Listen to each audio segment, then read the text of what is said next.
Hello and welcome back to another episode of Talking Boxing. I've been thinking about rebranding to a new name, but probably not. Probably not. I'm not sure yet. Depends on what I can think of. But anyway, we're coming off of a Vergil Ortiz fight weekend, Vergil Ortiz and Erickson Lubin. So we'll get into a little bit of that. We'll be talking about Jake Paul fight news, fight updates, on what's going on with that. Some other fights that were announced. One big fight being speculated. One big fight date coming up, and some new DAZN boxing pay-per-view packages. So let's hop straight into this because I am running a little short on time. So gonna knock this out. We're right in the middle of moving locations. So pretty soon I'll have a cooler backdrop and everything. So you guys don't have to just look at a pillow and a plain white wall. So yeah, be on the lookout for that. But anyway, just to start off, it wasn't in my okay. So the Vergil Ortiz card, it wasn't that great of a watch in my opinion. I don't think it was that great. Obviously, one of the bigger fights on there, which was Floyd Schofield and Jojo Diaz, it did get called off. That was the co-main event.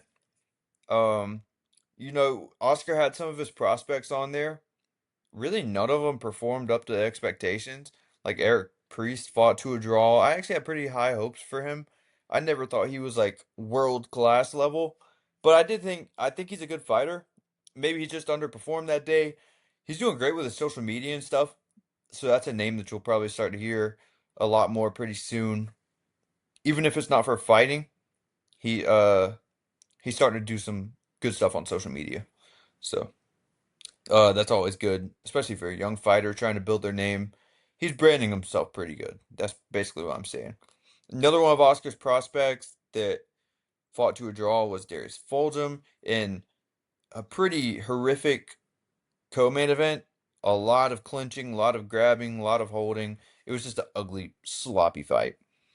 There's really not too much to break down on the undercard, so let's kind of hop straight into the main event, which only lasted about a round and a half. Vergil Ortiz went out there and blasted Lubin out in 2 rounds. That was always a big question going into this fight was, will Lubin's chin hold up? We all knew Vergil, he's a pressure fighter, but he's a different style of pressure fighter. He showed it a little bit in this fight. He can be a more patient fighter. As you know, with if anybody watched the Vergil Ortiz and Sergey Boachuk fight, he wasn't he wasn't trying to box at all. It was just straight pressure, straight pressure, straight pressure, and it resulted in him going down twice.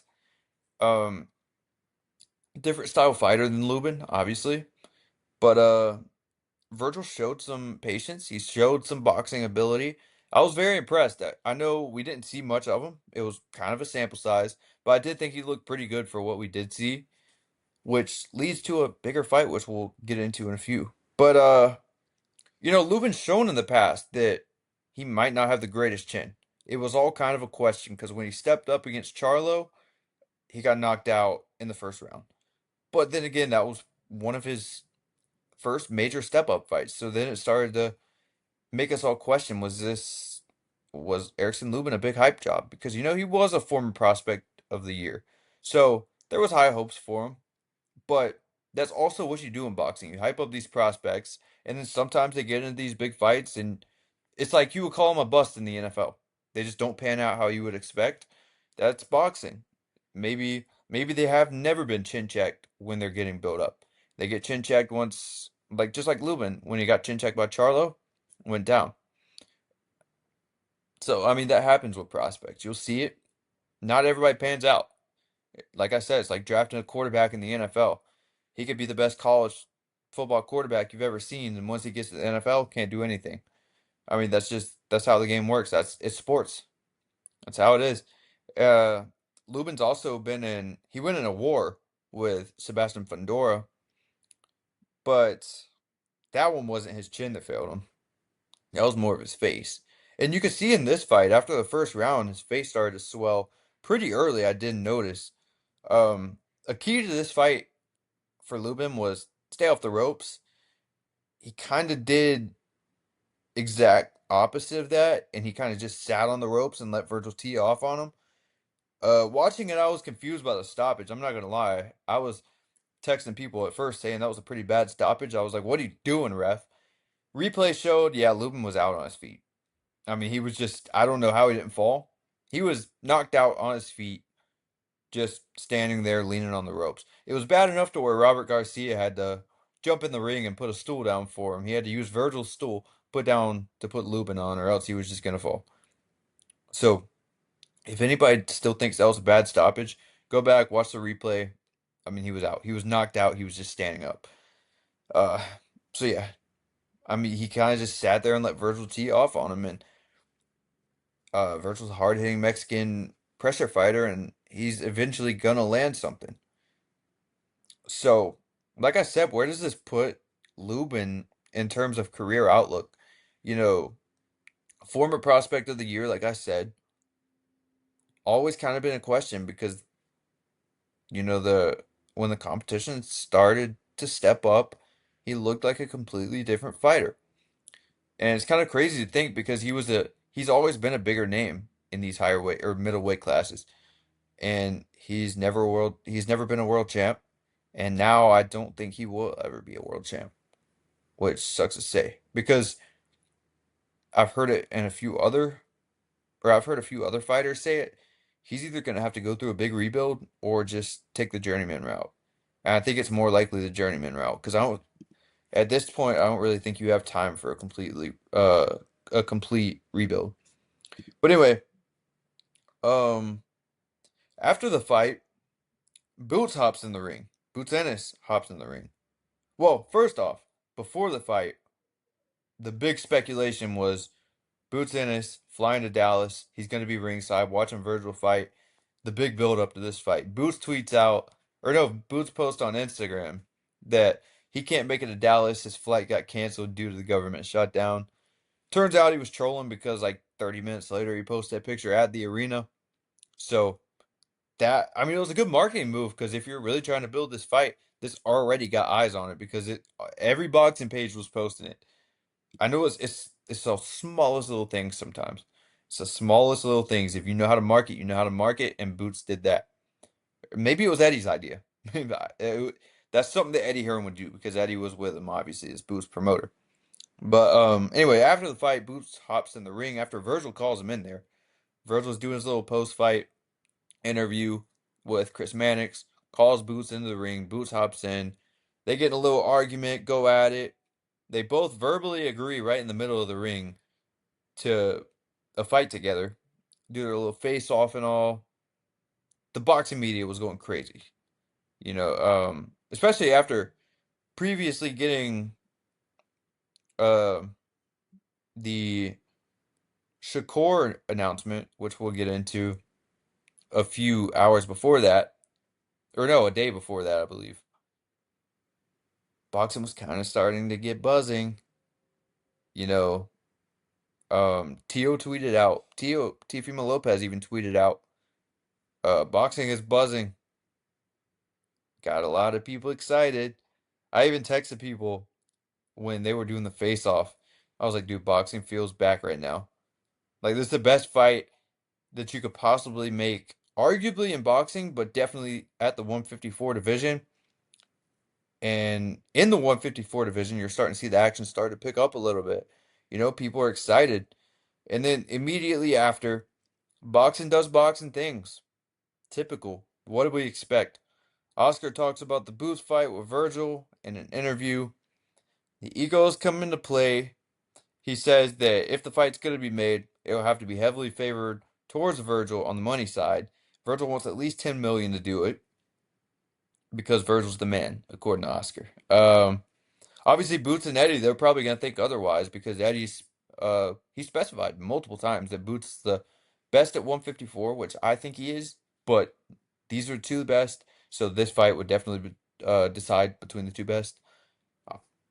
Best versus best. That's what we've been hoping for in boxing forever now, and we just haven't got it.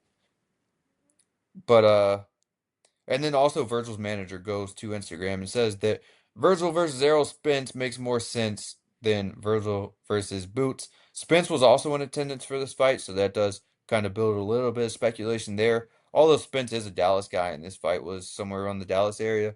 It may have been in Dallas, Fort Worth. Um, so he was probably just there just to watch, and then this comes out because they see him there, and it's just building all this speculation and hopes of a Spence fight because Spence he might be a little past his time, so do think that Vergil would beat Spence, and that's a big name for Virgil's resume if that does happen. But it's also a good fight because if Spence does still have a little bit left in the tank, then he could very well knock off Vergil and put himself right back in that 154-pound picture. Because Spence's only loss was to Terrence Crawford. Yeah, he went in there and got blitzed, but it's just hard to say if Spence has anything left after the car accidents and everything else. He's been through a lot, so it's kind of hard to say that he still has much left in the tank, especially chin wise, because he did go down multiple times against Crawford. But anyway, got a little off topic there, or on topic but off topic.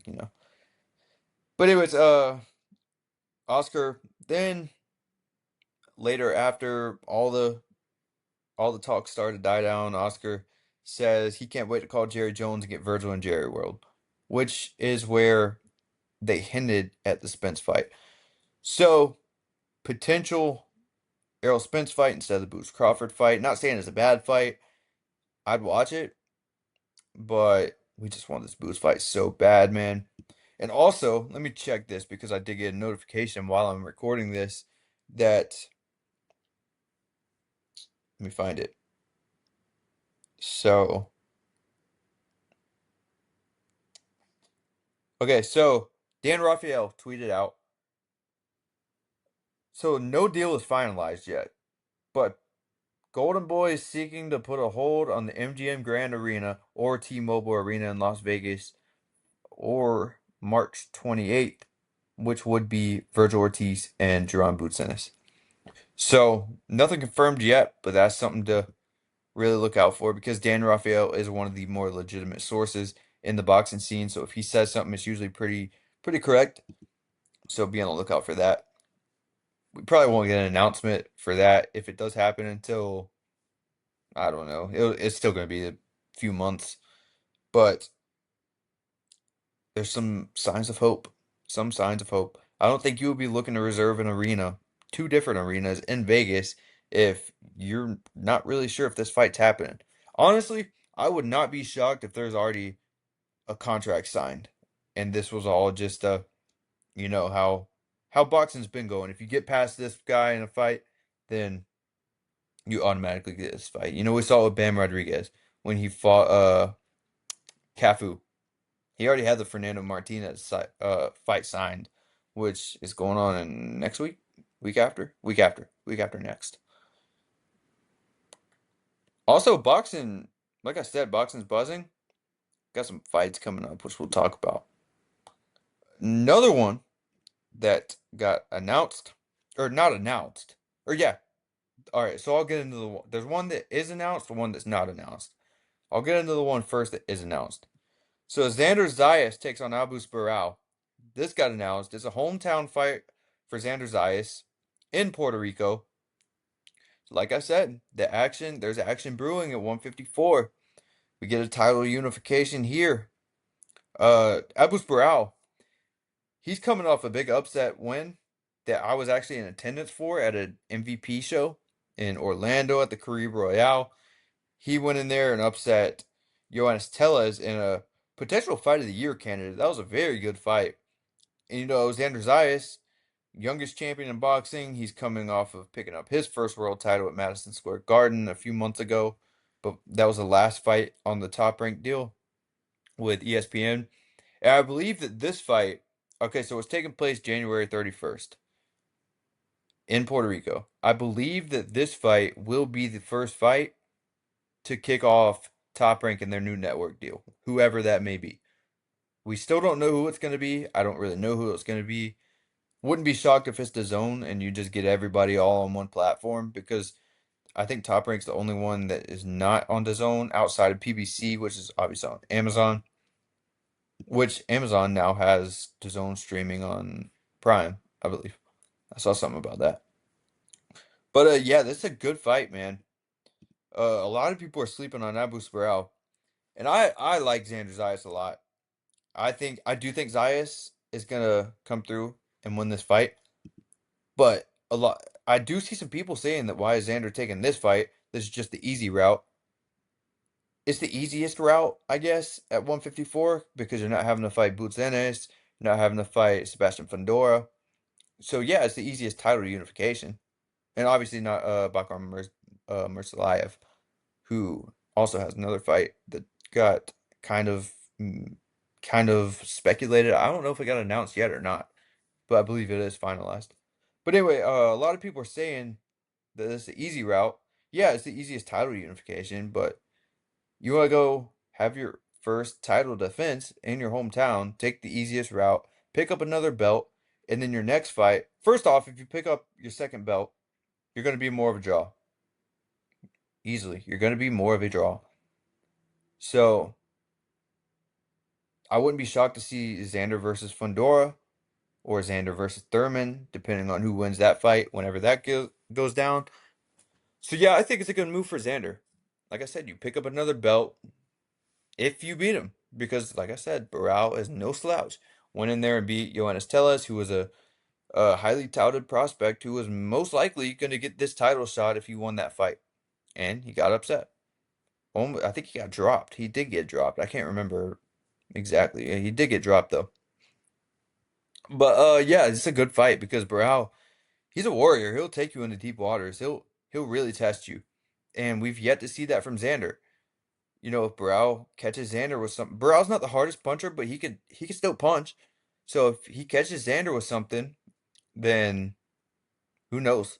Who knows what'll happen? But I do think that Xander will outclass him. I think Xander's a very skilled fighter, and he has a little bit more boxing ability, more athletic than Barao. So I do think Xander will win this fight, especially having all of Puerto Rico backing him pretty much because you know those Puerto Ricans go crazy in there.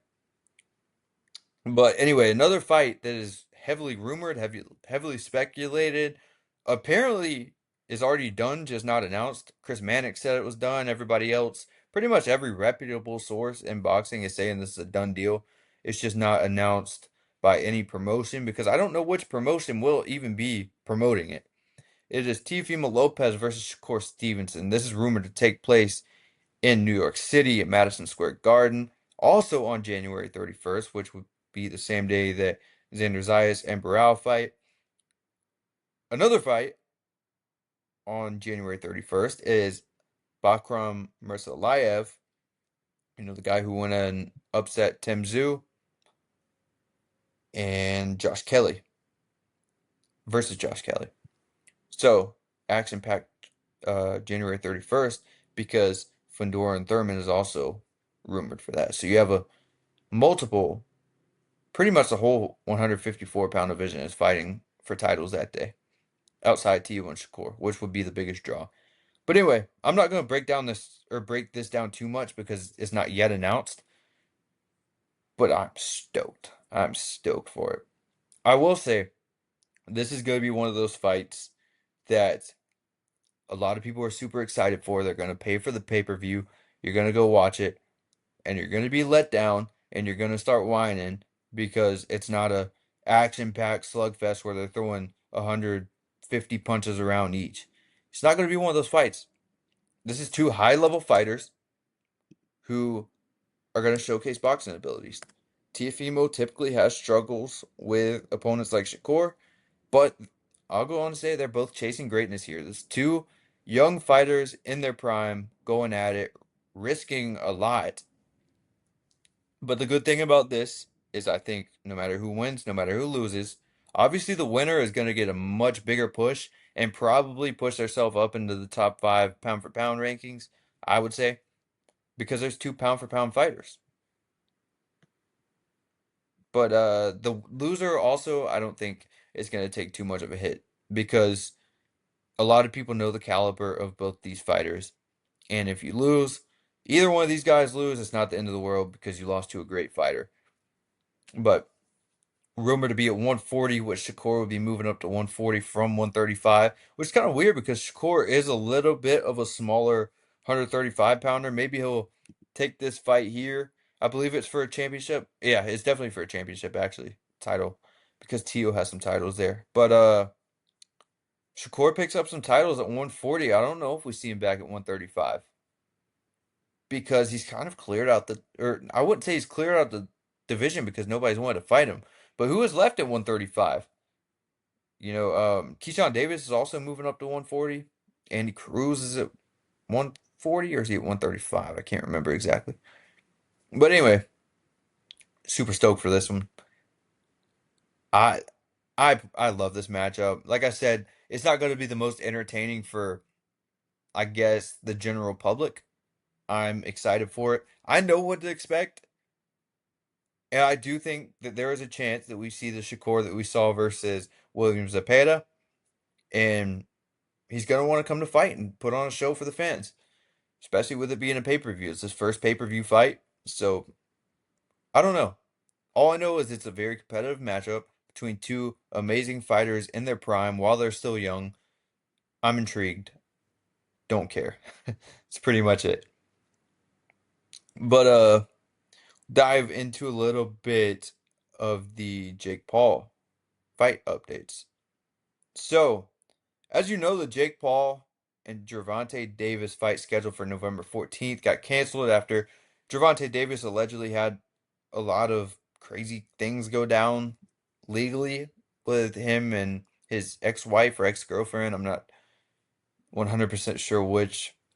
But we're about a month away from the targeted date. A little under a month away actually from the targeted date. The MVP wants to do this in December. And we still have heard nothing about where the fight is, when the fight is, who the fight is with. So there's a few updates here. Jake tweeted a few days ago saying that three big offers were sent out and we'll see which one gets accepted. We'll see who's down to take the fight. We've seen a lot of names listed, and we've seen Jake go back and forth with a lot of people on Twitter these past few days. Francis Ngannou being one of them. Rolly Romero was making tweets about it. Um, a few others responded back, and then pretty much everybody is coming out of the woodworks to try and get this Jake Paul fight because they know it's a massive payday. Carmel Milton said something. Carl Froch said he was in fight shape. He's ready to fight. Andre Ward was talked about. Pretty much, we've heard a lot of names, and a lot of people are trying to get this fight because they know how big the payday is. But anyway, back to the point. MVP's page posted the next day a video of Nikisa Bedarian, which is the CEO or co-founder. I'm not sure exactly what his role is, but he's one of the guys heavily involved with the MVP. I believe him and Jake Paul are both founders of MVP. But Nikita says that they're closing in on two of the offers that were sent, and they're still on for a December fight. Just waiting to see which one gets accepted first. Um, Here's my speculation here. I know there's been two fight dates thrown around. One was December 19th. The other was December 12th, I think, or 14th, one of the two. I think that there's a potential Christmas Eve fight, and here's why. Here's why I think it could possibly take place on Christmas Eve. So I'm going back to some past tweets that I remember. I don't know how I remember these, but I do. Okay, so former tweet negotiations did go down with Nikisa and MVP offering a fight to KSI for a Christmas Eve night, which is a Wednesday, at Madison Square Garden in New York. The tweets have been deleted now, but you could still go see the replies if you want to. Just go on Nikisa's page, go to the little search bar, type in Christmas. You could see where he replied. But Nikisa said they would be interested in doing it on a Wednesday and on Christmas Eve because obviously Christmas Eve there's no other sporting events on. Christmas Day you have football and some other stuff. Christmas Eve, there's nothing. Christmas Eve, everybody's just gathered up with their families, just doing whatever. But anyway, it'd be on Netflix, so it's a massive draw. And remember when he did the fight against Andre August at the Career Royale in December? That was an amazing turnout. Small venue, yeah, but it was an amazing turnout. One of the most fun club shows that I've ever been to, if I'm being honest. Um, I went to it. A lot of great fights, great undercard. Just the environment around the place. Jake walks out to Christmas music. Everybody was excited. It was the first venue that I ever went to where everybody was actually cheering for Jake and not booing him. But yeah, that the last Christmassy event that they did was a big success for him, and I would like to see it again. I'm not gonna lie. Plus, I'll be in New York City for Christmas, so if it is at Madison Square Garden on Christmas Eve, I'll definitely be there. But I just think MVP could find a way to make a hit out of it, make it a festive event, something different that we haven't seen. I love the idea of it because I'm a big Christmas guy, but put it in New York, feels Christmassy. A lot of people would tune in, even if the viewership isn't 100% there, because like I said, a lot of people will be with their families on Christmas Eve. So instead of having all those Netflix accounts running, you'll just have one with everybody crowded around the TV to watch it. But it's good for boxing. I think this is great for boxing because if you do get a worthy opponent and it is a good fight and it is a good show, give them a very good undercard with kind of like the Serrano and Taylor on the Mike Tyson and Jake Paul undercard. You know, there's going to be some people there that don't have Netflix accounts with their family. They're going to be sitting there. Obviously, the fight's going to be on the TV. They're going to be watching it. They're going to be intrigued. They're going to be like, this is fun. I'm going to start watching this. You know, that's the good marketing of MVP if this does happen. But as far as potential opponents go, I don't know. We really haven't heard much as of late in terms of the names that they were giving us. Like I don't really think any of the names that they gave us are very realistic for a more short notice fight because like I said, we're about a month away and still haven't heard anything. So I don't know what's going on. Nobody knows what's going on. I don't even know if MVP knows what's going on. But I would expect an announcement sometime this week, and if there is one, then I will be doing another video on it, full video dedicated to that fight. But I mean, like I said, a lot of these names that they were given, it just don't seem likely for short notice unless somebody's just in it for a massive Netflix payday, which we have seen a lot of people be down for. I think it will more likely be a name that we haven't heard mentioned, or probably another lightweight. Because think about it, I think it'll be another lightweight because Jake just did an entire camp pretty much because it got canceled on 2 weeks notice. Like we were 2 weeks away from fight night, and the Jake versus Tank fight got canceled. Obviously, Tank's the much more smaller fighter than Jake, so Jake is sparring. He's training. He goes through a whole training camp with smaller guys. You know, he was sparring Shakur. He was sparring Montana Love. He was sparring Ray Ford, and who knows who else. I'm sure he had other guys in camp too. A lot of 135, 140 pounders. Um, so he's pretty much prepped for Gervonta Davis right now for that exhibition that was supposed to happen. I just couldn't see him going straight into another heavyweight fight like Ngannou or anyone else because you're already prepped for the small guys. You just did an entire camp to fight a small guy. I think that we'll see him fight another small guy, and I'll tell you exactly who I think it might be in a minute. But also the Ngannou fight, I think it feels more like a fight that'll happen after this fight because I think there's real demand for that because obviously Ngannou, he's one of the better heavyweights to ever fight in MMA, in our era at least. And he has real legitimate power. You know, he dropped Tyson Fury. Yeah, he got knocked out brutally by Anthony Joshua, but it was his second ever boxing event or second ever boxing fight. But like I said, he did drop Tyson Fury, so I'm intrigued to see it. I think that's a very good fight for both of them. And I do think it's a close fight because I don't think Ngannou is that skilled in boxing. I just think Fury wasn't ready for that fight. He came in big, just out of shape completely. I don't think he was fight ready. I think he completely underestimated Ngannou. If Jake lands something on Ngannou, if that fight happens, I think we could see Ngannou fall. And if Ngannou lands something on Jake, then a lot of people will end up getting what they want to see, which is Jake getting knocked out. And that's why I think this fight would do really good. I think it's one of the bigger fights that Jake could take realistically. And I think you could do it on Netflix. I think Netflix would love that. There will be a massive knockout bonus, which you will probably see. But I don't know. Um,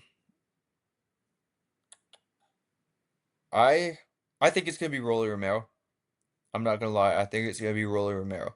I've seen some reports saying that it's probably Rolly Romero, and then a few days later, Rolly makes a whole fight poster for it, posted on Instagram. I don't know if it's still up or not. Probably go not find it. I'll check right now. But Rolly Romero makes a full fight poster for it. Obviously, Rolly fights at 147, so that kind of fits the idea of still fighting a smaller fighter. So, I mean, the training camp wouldn't be worthless. Yeah, it's still up. If anybody, you can go check it out on Instagram. But anyway, it kind of fits that criteria of fighting a smaller fighter because Jake's weighing around 190, 200, I believe, was his uh scheduled weight to make for the fight.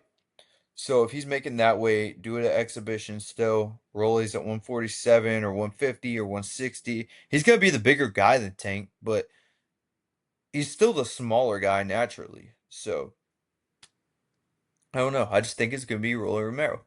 If I had to say, I think it's gonna be him. And he also made a video calling out Jake as well. So I wouldn't be shocked whatsoever. And I did see Rolly at the last MVP show. They were kind of chit chatting. Maybe there was something behind the scenes being worked on that we don't really know about. And also Jacob really play into that narrative that being that it's an exhibition, and if Rolly did go out there and beat Jake, it wouldn't show on his record. Or if Jake went out there and just kept it close and had a good performance against Rolly, you could say that Jake won, kind of like Logan did with Floyd. Everybody knows that deal. And then Jake could really play into the narrative that Rolly beat Ryan Garcia, and then Jake beat Rolly. So then that hypes up the Jake Paul versus Ryan Garcia fight, which is gonna happen one day. I mean, Ryan Garcia has a fight plan with Mario Barrios, but eventually that fight's gonna happen because they're two massive names. They both have big social media followings. So it just makes all the sense in the world for both of those guys to do it, especially with Ryan. Sometimes his head's just kind of out of the game and maybe he is looking for a big payday. Kind of like in that Rolly Romero fight that we saw in Times Square. He just wasn't in it, and that's why he lost to Rolly. But anyway, back to the topic. Another name that I think it could potentially be, which would be more of a shocker, is Tommy Fury. I'll just start with I saw a video of Tommy Fury and he's looking massive. I don't think there's any way he can make weight unless you do it at heavyweight because Jake can fight at heavyweight or cruiserweight. So you could do it at a higher weight class and it makes all the sense in the world. If Tommy could get to the US, you could do it at MSG in New York around that Christmas time date or that scheduled date. And that would be huge. I'm just trying to think of something that would fit Netflix needs because Netflix isn't going to want to take any fight. This is on Netflix still. It's got to be Netflix worthy. I think Tommy Fury rematch is Netflix worthy. They tried to get Tommy to do it in the when the Tyson fight got canceled for the first time. So, wouldn't be shocked at all to see Tommy Fury rematch. And I believe that is one of the big offers that they sent. Also, Andre Ward is heavily rumored. Wouldn't be shocked to see that either. He's a smaller fighter. Not sure how big he is now that he's been retired for a while. Hasn't been in the ring in like 7 years, I believe. He's hinted for years now at a return. If you want to return. Take the Jake Paul fight on Netflix, make a massive payday. But is Andre Ward a Netflix worthy fight to the general public? I don't know because a lot of people don't really know the name Andre Ward unless you're a real boxing fan. So that's that's really it on that. I do want to talk a little bit, like just for a minute, about this new DAZN package. I'll just do run through the details. I won't go too in depth on it. There's a new DAZN package that is supposed to help us get pay-per-views for cheaper, but we just get upcharged for DAZN anyway. It's called DAZN Ultimate. Pretty much the deal is $44.99 a month or $549.99 a year. Includes 12 pay-per-view type events plus regular DAZN subscription fights. Okay, so my only take here is what pay-per-views are we getting? A lot of times in boxing, the best don't fight the best. A lot of DAZN fights are on pay-per-view, especially with Turkey, because I believe Turkey is a part of this. We see some pay-per-views with Turkey that are not pay-per-view worthy. That Joseph Parker fight a few weeks ago, it was an amazing fight. It was an amazing fight. It was Joseph Parker, Fabio Wardley. Amazing fight. If you look at it before the event happened, it's not a pay-per-view worthy fight. I don't think many people bought that pay-per-view. So if we're paying all this extra money, or not all this extra money, I guess it's only $20 extra a month. But I mean that adds up through 12 months, paying 100 something, or I'm not doing the math. I don't feel like doing the math right now. But you're paying more throughout the year. What if they just start putting all these basic DAZN fights that we already get for free on pay-per-view, and that's given to us as the pay-per-view part of the subscription? Like, for example, Vergil Ortiz and Erickson Lubin Saturday. It's a free fight. We all watch that for free. You could make that a pay-per-view and just tell us that we're getting a pay-per-view fight out of this, and that's part of the 12 fight pay-per-view deal. When in reality it was a free fight anyway. So basically they could just charge us more and give us the same exact thing, is what I'm saying. And if there were to be a big fight like Teofimo and Shakur, then yeah, we'll get that one for free. We'll get that pay-per-view as a part of the deal. But I just don't see 12 pay-per-view worthy fights happening next year, on DAZN at least. You know, a lot of the pay-per-view fights are made through PBC because they have one of the deeper stables as of pay-per-view names. I can't really think of any guys that fight on DAZN as pay-per-view names outside of, crazy to say, like Jake Paul and some of these Misfits events, which I don't care one bit about. If like I don't want to pay extra money for a pay-per-view package if three of my pay-per-views in the 12 pay-per-view package are going to be Misfits events. And I think a lot of boxing fans will agree with that. I'm just not I'm not buying into it. I need to see a little bit more, you know. But anyway, don't want to sound like a old man just complaining about everything. So I think that would be it for this episode. We'll talk more about that, and I do want to get some other people's opinions on it. So I will get some more people on here to talk about it, hopefully pretty soon. Hopefully we'll get Alan back to kind of talk about that a little bit too, and break down the some other fights coming up because we have Conor Benn and Chris Eubank coming up this coming weekend, November 15th. A lot of good college football. There's a big UFC fight, but that's not what this podcast is for. Anyway, I will be having a video coming out or a podcast coming out about the Ben and Eubank rematch. I'll kind of preview that later in the week, probably come out Thursday or Friday. So be on the lookout for that. Like I said, I'm moving, so it's busy, hard to get all this stuff posted. But anyway, you guys have a good one and stay tuned for that next video. Peace.